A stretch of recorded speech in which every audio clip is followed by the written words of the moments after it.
येणाऱ्या काही दिवसातच आपलं सांगली शहर आणि आपण सर्व नागरिक हे पुढील 5 वर्षाकरता आपली सांगली महानगरपालिका ही कुणाच्या ताब्यात ठेवायची, कुठल्या पक्षाच्या विचाराचे नगरसेवक निवडून द्यायचे आणि कुठल्या नगरसेवकांच्या माध्यमातून आपण आपल्या प्रभागाचा विकास घडवायचा, हा अत्यंत महत्वाचा निर्णय हा येणाऱ्या 15 तारखेला आपण घेणार आहात.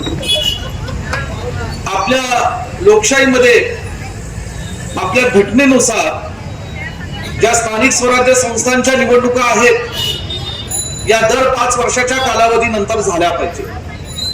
आपल्या सर्वांना आठवत असेल, सन 2017 रोजी सांगली महानगरपालिकेची निवडणूक झालेली होती, 18 रोजी. आणि 18 रोजी ही निवडणूक झाल्यानंतर नियमानुसार 5 वर्षाचा कालावधी संपल्यानंतर सन 2023 मध्ये आपली सांगली महानगरपालिकेची निवडणूक ही व्हायला हवी होती. आज हे सन 2026 हे साल नुकतंच सुरू झालेलं आहे.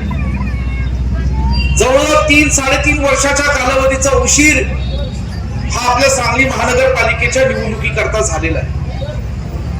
हा उशीर कशासाठी झाला, कुणामुळे झाला, हे गेल्या अनेक महिन्यांपासून वर्षांपासून तुम्ही ऐकताय. वृत्तवाहिन्यांच्या माध्यमातून तुम्ही टीव्हीवर पाहताय. कुणी आरक्षणाच्या मुद्द्यावरनं हा उशीर झाला असं काही लोक आपल्याला सांगण्याचा प्रयत्न करतात.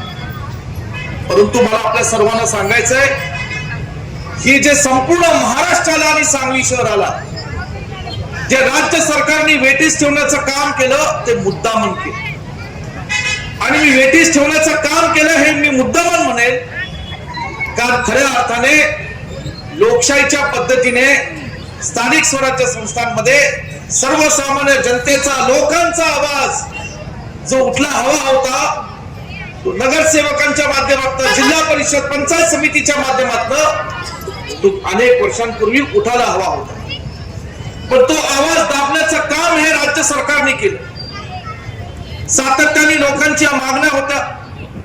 विधानसभेतला एक महाराष्ट्रातला आणि सांगली जिल्ह्यातला आमदार म्हणून मी सुद्धा मागणी करत होतो की किती दिवस तुम्ही या राज्य स्थानिक स्वराज्य संस्थांच्या निवडणुका लांबवला.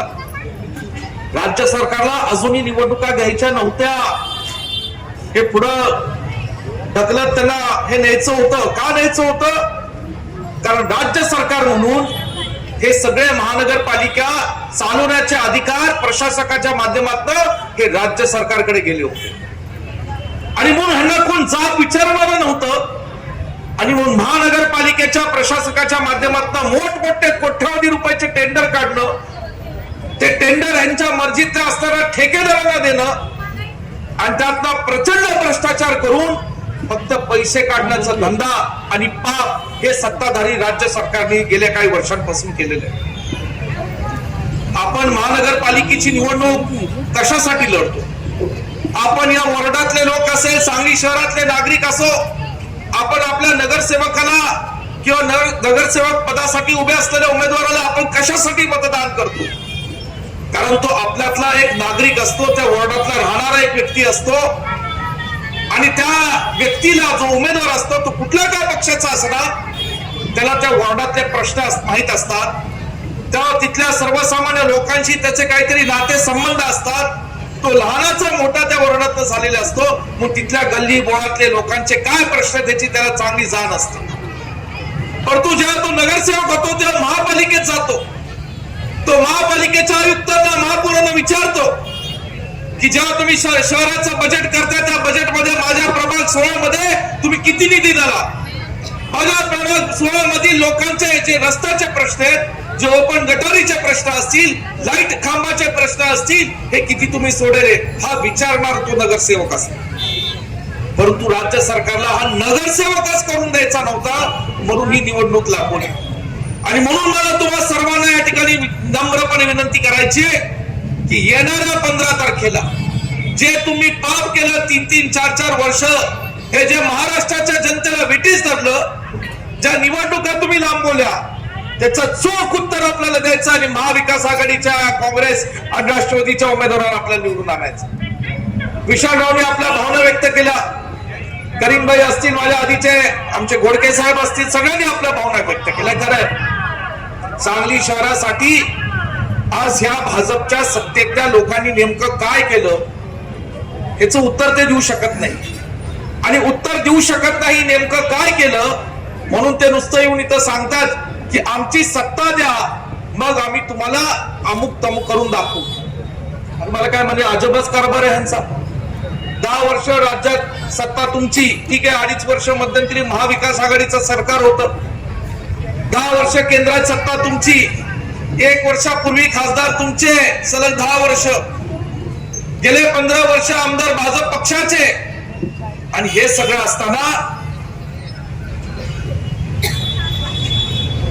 असताना तुम्ही जे परवा या ठिकाणी माननीय मुख्यमंत्री मोदयांकडनं तुम्ही त्यांना चिठ्ठी देऊन त्यांना बोलायला सांगितलं, त्यातलं का तुम्ही करू शकला नाही?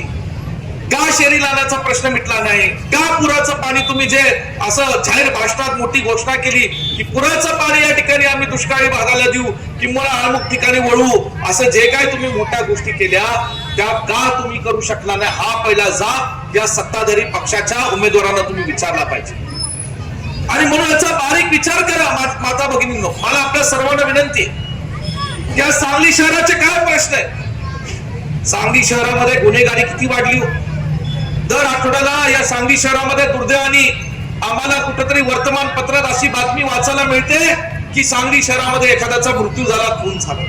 ही किती वाईट आहे. त्या ठिकाणी सांगली शहरामध्ये आज तरुण पिढी ज्यांना रोजगार उपलब्ध करू शकलं नाही हे भाजप सरकार, उद्योग आणू शकलं नाही हे भाजप सरकार, आज ती तरुण पिढी दुर्दैवाने कुठेतरी नशाच्या आधी गेलीये, अशी एक चर्चा दुर्दैवाने आम्हाला कानावर ऐकायला मिळते. आपली तरुण पिढी, आपली मुलं, आपल्या कुटुंबातली, आपल्या वर्गातली मुलं, आपल्या शहरातली मुलं आज या ठिकाणी कायदा व्यवस्था कुठेही सांगली शहरामध्ये राहिली. मला इतकं वाईट वाटतं. या ठिकाणी आज भटक्या पुत्रांचा विषय विशालजींनी मांडला. परवा घटना घडली, एक 5 वर्षाच्या बालकाला या भटक्या पुत्रांची काय अवस्था केली आपण सर्वांनी या ठिकाणी वर्तमानपत्रात वाचलं. बघा कोण जबाबदार? प्रशासन कोण बघतंय? प्रशासनावर धाक राहिली नाही. मी तुम्हाला वचन देतो की तुम्ही हे महाविकास आघाडीचे आमचे सगळे चांगले उमेदवार निवडून द्या. ही उमेदवार केवळ या प्रभागाच्या विकासासाठी दिवस रात्र काम करणार नाही, तर तुमच्या सुखदुःखात सुद्धा हे 365 दिवस 24 तास तुमच्या बरोबर राहतील हा विश्वास या ठिकाणी मी तुम्हाला देतो. हे असे उमेदवार आम्ही तुम्हाला दिले. विकास तर करतीलच, पण विकासाबरोबर तुमच्या खांद्याला खांदा लावून तुमच्या प्रत्येक प्रसंगात उभे राहतील. हे असे उमेदवार आम्ही तुम्हाला दिलेले. आणि म्हणून या ठिकाणी कुठलाही प्रसंग असो, त्या प्रश्नांची जाण ते सोडवणूक कशी करायची महानगरपालिकेतनं, हा अभ्यास असणारे उमेदवार आपल्याला गरजेचं. अरे आज काय वाईट घटना घडली. सकाळपासून प्रसार माध्यमांवर मी टीव्हीवर एक अत्यंत वाईट बातमी वाचत होतो. माझ्या मनाला इतकं वेदना पचलं की आपल्या महाराष्ट्रामध्ये असं घडवं लागलेलं आहे. मला खरं तर वर्तमानपत्रातल्या वृत्तवाहिनींच्या आमच्या लोकांचे अभिनंदन करायचे की तुम्ही एक अशी बातमी सकाळपासून चालवली की तिथं अंबरनाथ बदनापूर मध्ये एक घटना घडली 1 वर्षापूर्वी. एखाद्या शाळेमध्ये लहान लहान मुलांवर अनेक महिन्यांपासून काही मंडळी अत्याचार करत होते. लहान मुलांवर, अपंग मुलं होती.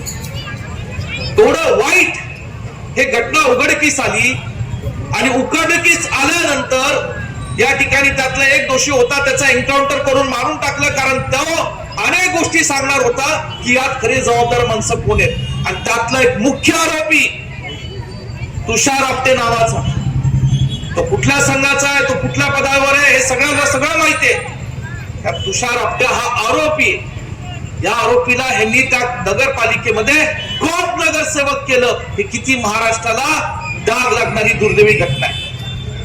म्हणजे संपूर्ण सत्ताधारी लोकांना एवढा मार झालाय की अशा लोकांना काय वाटेल, महाराष्ट्राच्या जनतेला काय वाटेल, अरे महाराष्ट्राला काय, अरे आपल्या पूर्वजांना काय वाटेल, याचाही विचार ही मंडळी करायला तयार नाही. आणि अशा एका व्यक्तीला त्यांनी कॉप नगर सेवक केलं. आत्ताच मला कोणीतरी बातमी सांगितली, कदाचित वृत्तवाहिन्यांच्या आमच्या सगळ्या लोकांच्या दबावामुळे जे महाराष्ट्रात त्यांनी बातमी पेटवली, ज्याच्यामुळे या ठिकाणी आज महाराष्ट्रात तो उठाव झाला. आत्ताच मला कळलं की त्याचे नगरपालिकेचं नगरसेवक पद जे कॉप्ट होतं ते त्यांनी या ठिकाणी माघार घेतलं. अरे दिलं कशाला? दिला कशाला?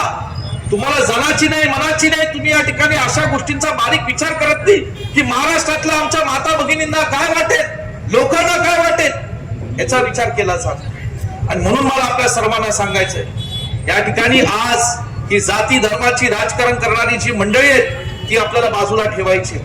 अहो, आम्ही सुद्धा या ठिकाणी आम्ही धर्माची माणसं आहोत, परंतु आमच्या ज्या धर्मामध्ये आम्हाला शिकवलंय ते सर्व जाती धर्मातल्या लोकांना बरोबर घेऊन जाण्याचं आम्हाला शिकवलंय. त्यांचा मान सन्मान, त्यांचा आदर करण्याचं आम्हाला शिकवलेलं आहे. हे या ठिकाणी छत्रपती शिवरायांची शिकवण आहे.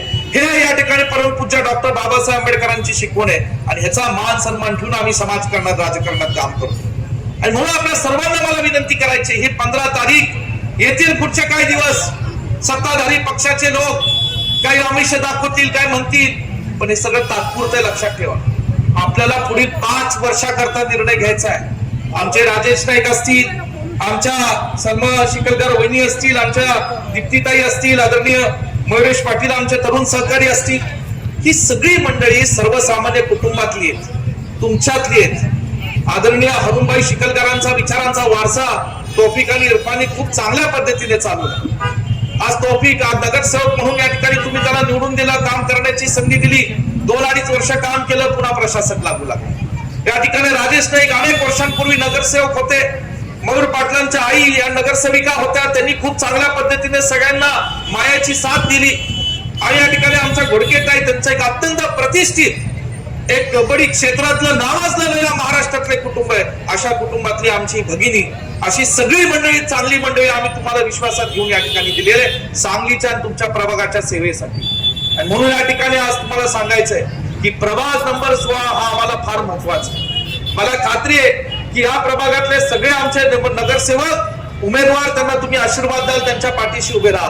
पण या प्रभागाच्या विकासाबाबतीत केवळ आमचे नगरसेवक नाही तर विश्वजित कदम, विशाल पाटील, जयंत पाटील सुद्धा हमी घेतील एवढा विश्वास या ठिकाणी तुम्हाला देतो. आणि या प्रभागाचा विकास घडून आणण्यासाठी आम्ही वाटेल ते करायला तयार आहोत. आणि म्हणून आपल्याला सांगली शहर ह्याच्यासाठी आम्ही एक विजन केलेलं आहे. गेले काही पुढील काळासाठी काय सांगली. आज हे लोक काय म्हणतात की नेहमी असं मी ऐकतो, गेले काही दिवसांपासून, 1 महिनाभरापासून नगरपालिकेची निवडणूक असो, महानगरपालिकेची निवडणूक असो, आज महायुतीतले 3 पक्ष, भाजप, शिवसेना, राष्ट्रवादी काँग्रेस पक्ष, या 3 पक्षांचे नेते कॅबिनेटमध्ये एकमेकांच्या मांडीला मांडी लावून बसतात. पण आज किती वाईट आणि खालच्या दर्जाचे आरोप एकमेकांना करतायत, सगळं तुम्ही महाराष्ट्राची जनता वृत्तवाहिनींवर या ठिकाणी रोज सकाळच्या बातम्यांमध्ये आपण पाहतो. म्हणजे काय, महाराष्ट्राच्या लोकांना वेड्यात काढायचं, तमाशा निर्माण करायचा. एकाच्या पक्षाच्या नेत्याच्या कार्यकर्त्यांनी म्हणायचं तिजोरीची चावी आमच्याकडे, दुसऱ्या पक्षाच्या नेत्याच्या कार्यकर्त्यांनी उठून म्हणायचं अरे तिजोरीच आमची आहे, आणि तिसऱ्या पक्षाच्या नेत्याच्या कार्यकर्त्यांनी उठून म्हणायचं जी तिजोरीच्या बँकेत ठेवली ती बँकच आमची आहे. आले का काय लावलंय? एकाने म्हणायचं चावी, एकाने म्हणायचं तिजोरी, दुसऱ्याने म्हणायचं बँक. अरे ज्या बँकेत पैसे ते महाराष्ट्राच्या सर्वसामान्य गोरगरिबांचे पैसे, हे आपण लक्षात ठेवा, हे तुमच्या घरचे पैसे नाहीयेत. आणि म्हणून या पैशाचा वापर या सांगलीच्या विकासासाठी आणि महाराष्ट्राच्या जनतेच्या भल्यासाठी केला जाईल, ह्याच्यासाठी आज आम्ही लढत आहोत. विशालजी म्हणाले विचारांची लढाई. मला आठवतं आम्ही खूप तळमळीने प्रयत्न केला विशालराव पाटलांना हाताच्या पंजाची लोकसभेची उमेदवारी देण्याकरता. काय घडलं सगळ्या महाराष्ट्राने पाहिलं. मी या ठिकाणी दिल्लीपासून नागपूर पर्यंत, मुंबई पर्यंत दिवस रात्र मी प्रयत्न करत होतो की काँग्रेस पक्षाचा हा बालेकिल्ला, हा हाताच्या पंजाचा बालेकिल्ला अबाधित राहिला पाहिजे. कुणी काय कटकारस्थान केलं, काय घडलं, मला त्याच्यावर बोलायचं नाही आता, कारण तो इथं जमा विषय. परंतु मी धाडसाने निर्णय घेतला, सांगलीमध्ये सभा घेतली, तुम्ही सगळे आमच्या पाठीशी उभे राहिला आणि सांगली जिल्ह्यातलं उच्चांकी मताधिक्य लोकसभेमध्ये कुणी दिलं असेल तर पलूस कडेगाव विधानसभा मतदारसंघाने दिलं. आणि त्याच्या पाठोपाठ सांगलीतल्या सर्व विधानसभेने विशालजीनं मताधिक्य दिलं, कारण हा काँग्रेस पक्षाचा बालेकिल्ला. सगळ्या गोष्टींचं रिस्क होती. मला काय काय सांगितलं, तुमचं विश्वजित कदम काँग्रेसचं करिअर खराब करू, तुमचं या ठिकाणी बदनामी होईल, तुम्ही धाडस करताय, कशाला करताय. एकाने तर भादर मला सांगितलं जाऊ दे ना, विशाल पाटलाला तिकीट नाही मिळत, कशाला विश्वजित तुम्ही ही सगळी धडपड करताय, कशाला काय पुन्हा कायमचं राजकारणातलं नाव पसून जाईल.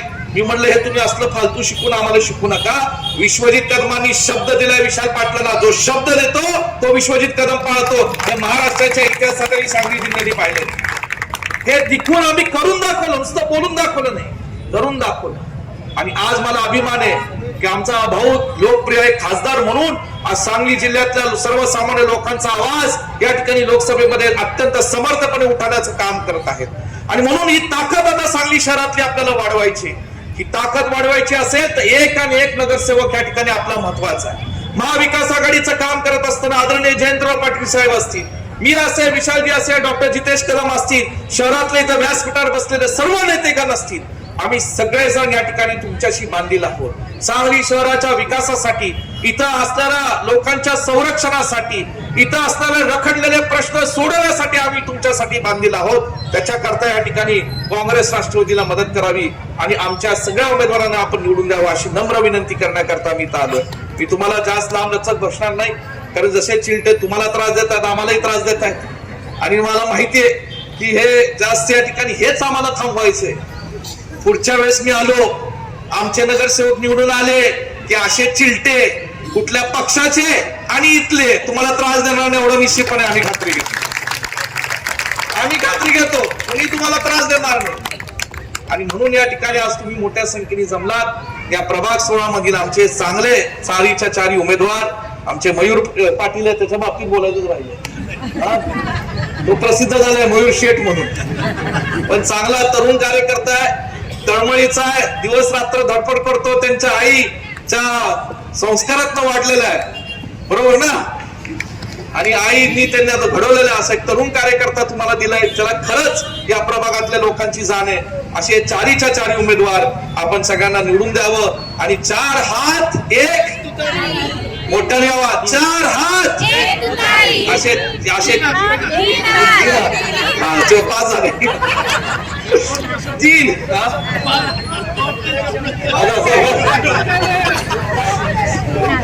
हा टॉपचा शब्द दिलाय, भारी काम आहे तुमचं. 3 हात आणि 1 तुतारी आपल्याला असे निवडून द्यायचे. पुढचं काम मी आणि विशालजी करतो, काळजी करू नका. तुम्ही सगळेजण या ठिकाणी मोठ्या संख्येने जमलात आज, या ठिकाणी त्याबद्दल तुमचे आभार मानतो. कुठल्याही आमिषाला बळी पडू नका, माझी हात जोडून तुम्हाला विनंती, कुठल्याही आमिषाला बळी पडू नका. काय आलं मीडिया चालू आहे. काय आलं म्हणजे आपलं पॉम्पलेट असं काय आलं तर घ्यायचं आणि मतदान कोणाला करायचं, तेवढंच करायचं. पॉम्पलेट घ्यायचं पण मतदान हाताला करायचं, बरोबर बरोबर सांगितलं. या ठिकाणी आपण सगळे जमलात त्याबद्दल आभार मानतो आणि इथंच थांबतो. जय हिंद, जय महाराष्ट्र.